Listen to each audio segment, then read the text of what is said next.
here to chat with you a little bit about what I'm sure all of you have seen in the news, and that's the fires in Greece, and particularly Marathon Greece.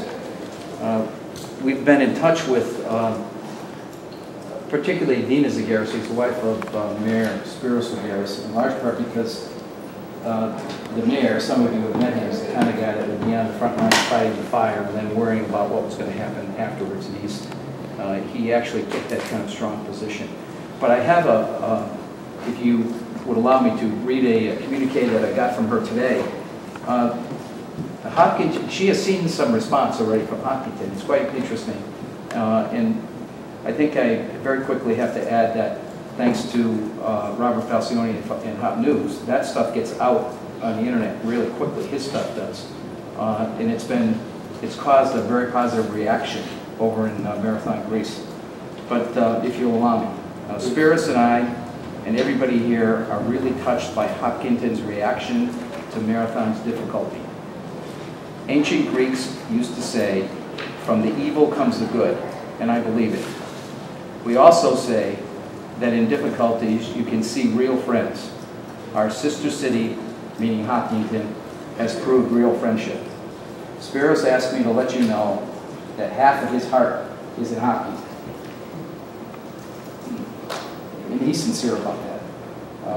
Although the crisis is over, we still have small problems with the fires. But the main problem is to relieve the human pain. We have some families that are now homeless. We have a lot of damage in agricultural fields, but the main problem is the plantation around Marathon, which is a both hilly and wooded area, and an area by the lake and around the settlements.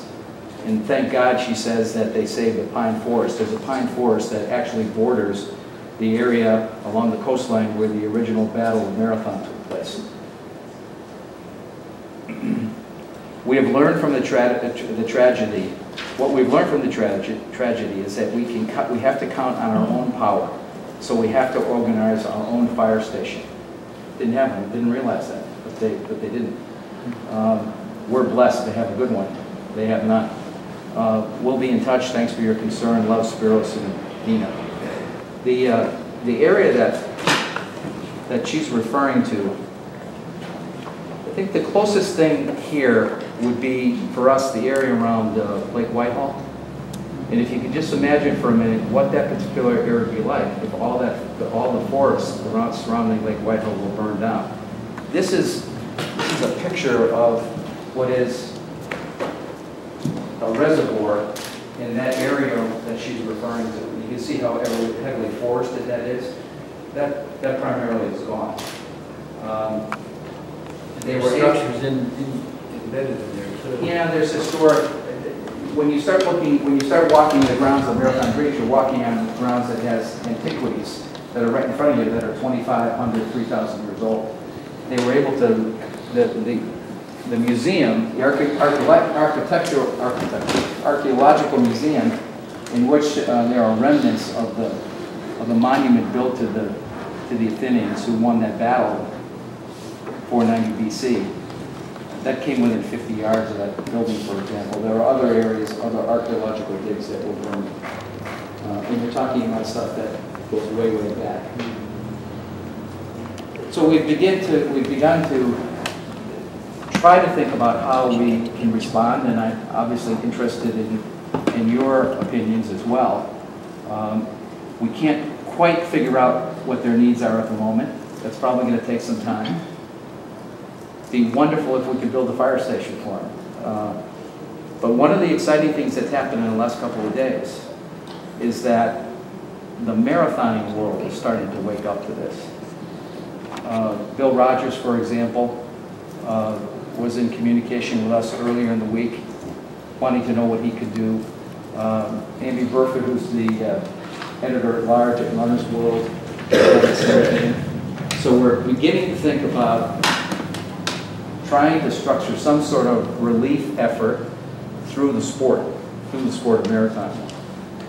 We think there's going to be interest to do that. This is a terrific way for that sport to repay Marathon Greece for the birth of their sport. So that's one of the areas that we're beginning to explore. We're also looking at whether or not we have the existing 501c3 status in the form of the Hopkinton Athletic Association to allow us to do that. If we go that route, we have to build a structure around this particular effort. There would have to be an advisory committee set up that would help both monitor the funds and also decide how best to utilize those funds. So that's primarily where we're at now. Our emotional response from this community has been heard and received well. Now it's time to think about what we can do in a very practical way, in a financial way to help them rebuild, because that's what they're talking about. Dina Zagaris refers to this as not as the Battle of Marathon, but Marathon's battle. It's a new battle, and it's something that's going to take them years now to recover from. It's amazing what's happened there.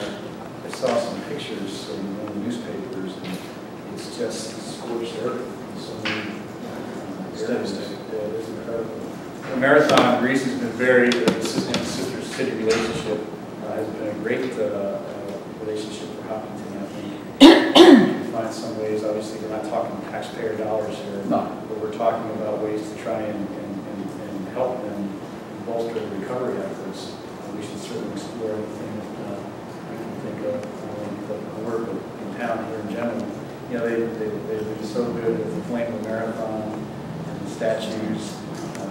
It's just it's a nice relationship, and unfortunately relationships get strained from time to time, you know, through situations that don't really aren't caused by the individuals. And here's a situation where we can actually build stronger ties with the community, keeping in mind we got our own challenges here in the United States these days.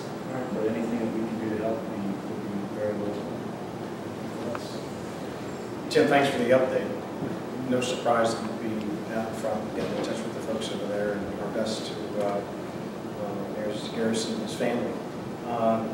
If folks at home want to get in touch and want to help out, whether it's a committee that you're putting together to explore alternatives on how to raise funds, or maybe to make a donation, who should they get in touch with? Well, in the short term, the best thing they could possibly do, and we will assure them that the dollars received will go directly to a relief effort in Greece, is to send a contribution to the Hopkinton Athletic Association at Post Office Box 820 in Hopkinton. We'll at least secure that money. We'll set up a separate account. We'll do those kinds of things. As we begin to branch out, I've said this to you all before, and this won't be a surprise to you, but I'm very passionate and committed about keeping this effort centered here. This community deserves to have it centered here for lots of reasons. A couple of years ago, when the Hoyt's van was falling apart, we did a little effort and thought we could raise $15,000 to $20,000, and this community and expanding community raised over $100,000. So I want to keep it here. I want to. If you allow me to be selfish for you, I am. I want to be selfish for Hopkinton and keep the effort centered here. So Hopkinton Athletic Association, Post Office Box 820, Hopkinton 01748. That'll start.